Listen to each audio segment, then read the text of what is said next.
Bonjour, mesdames et messieurs et mesdemoiselles. La nuit du 5, d'abord.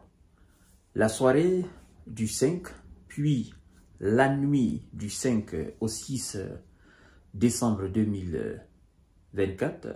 Donc, de jeudi à vendredi, les systèmes de défense de M. Zelensky ont été mis à rude épreuve.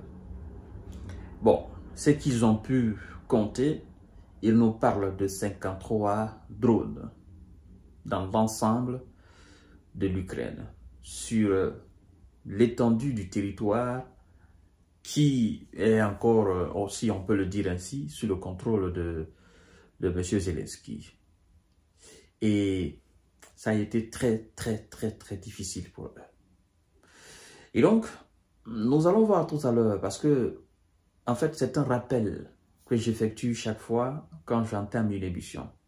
C'est-à-dire, c'est des choses que j'avais déjà dit, que ça va se réaliser, ça se réalise. Et je vous le rappelle avant de passer l'information plus décortiquée.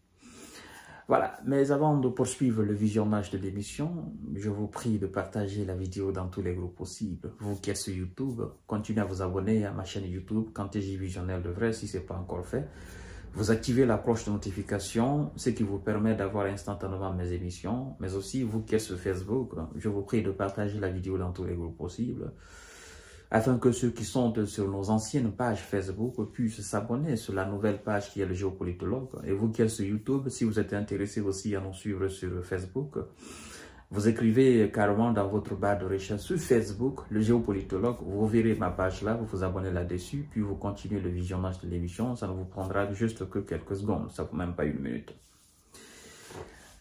Vous avez souvenance, excusez-moi, vous avez souvenance il y a juste 2 jours, quand je vous ai annoncé que l'Ukraine, j'ai même pris cette information sur le site du journal Le Monde, le journal français, Le Monde, journal en ligne, où l'Ukraine se félicitait d'avoir envoyé plusieurs drones, mais aussi avec des missiles, non seulement dans la partie conquise de l'Ukraine sous le contrôle de la Russie, mais aussi en Grande Russie.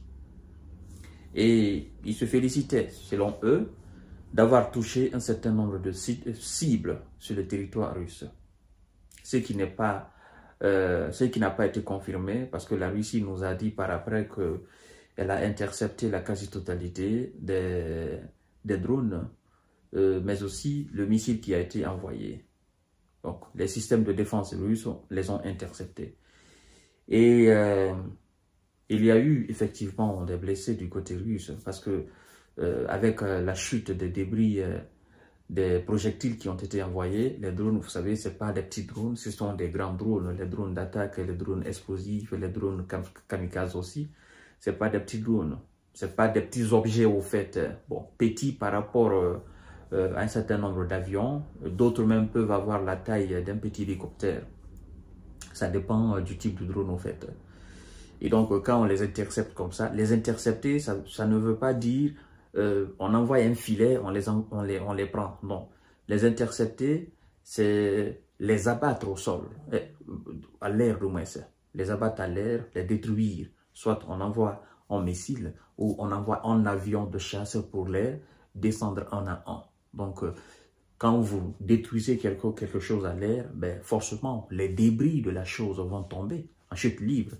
Et vous n'avez pas aussi la capacité d'orienter, n'est-ce pas, les débris pour qu'ils tombent dans les zones inhabitées. Donc, les débris, souvent, ça tombe dans les zones habitées, soit sur des immeubles, voire même au niveau des plages ou dans les lieux, dans les places publiques. Ça peut même tomber voilà, sur une mairie, ça peut tomber sur un hôpital, ça peut tomber n'importe où, les débris. Ouais. Donc, il y a eu quelques blessés. Et je vous ai dit carrément que, apprêtez-vous à 2 jours, la Russie va répliquer. D'accord? Et la représailles sera féroce. Voilà ce qu'ils nous disent ce matin.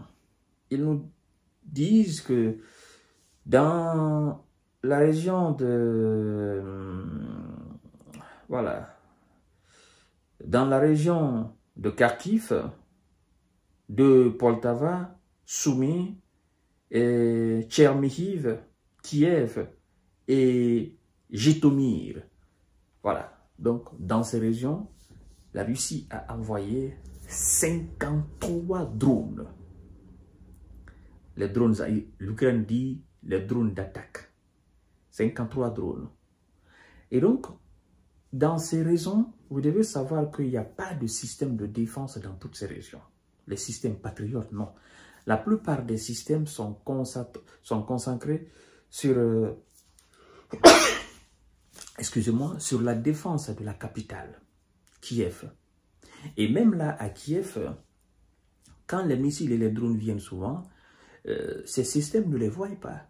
Le système est aveuglé. Vous voyez? À chaque fois que la Russie envoie des projectiles dans la région de Kiev, forcément, ça touche des immeubles. Ce sont eux-mêmes qui nous passent des informations. Donc, 53 drones ont été envoyés. La partie russe dit carrément que les cibles ont été atteintes. Les objectifs ont été atteints en envoyant ces drones-là. Mais la partie ukrainienne, pour camoufler l'information, nous dit tout simplement qu'ils ont intercepté certains d'entre les drones que la Russie a envoyés et que certains se sont perdus localement. Ils disent que 16 se sont perdus localement, le reste a été intercepté dans ces régions-là. Et puisque il y a des populations en Ukraine, d'accord, surtout dans les régions-là, il y a des gens qui ont fait des filmages, des gens carrément qui ont entendu des explosions, des gens qui ont été touchés de part et d'autre. Ouais, donc c'est pourquoi moi je dis, ça sert à quoi de cacher l'information? Si vous êtes touché, vous êtes touché. C'est aussi simple que ça. On vous a donné des armes occidentales pour pouvoir contrer la Russie. Ces armes sont inefficaces. Ça sert à quoi de dire que nous avons intercepté tel, sachant très bien que la population a été victime ou les sites ont été touchés, les sites énergétiques, il y a eu beaucoup d'électricité de part et d'autre. Ça sert à quoi? Et quand vous dites que 16 se sont perdus localement, comment les drones peuvent se perdre localement? Et ils vont jusqu'à dire qu'il y a un drone qui a pris la direction de Bélarussie pour essayer de créer un incident entre la Russie et son allié. Mais la Bélarussie n'a même pas confirmé l'information, en fait.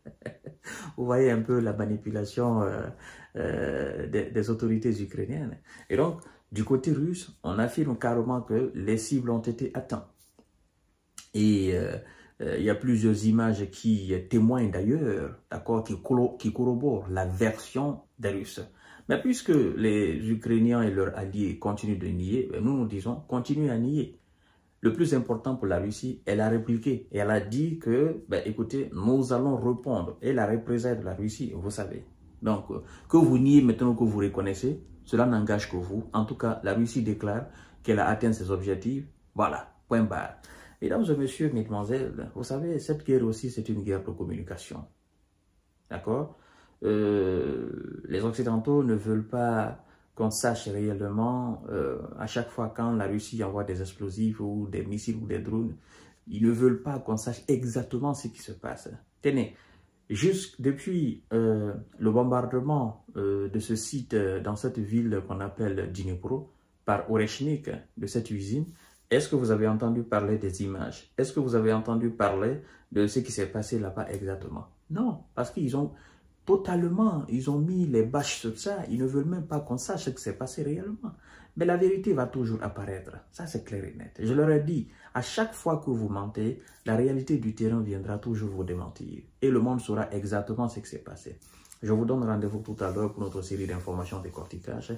Et donc, bon nombre aujourd'hui des villes ukrainiennes ont été plongées dans l'obscurité. C'est ça la réalité.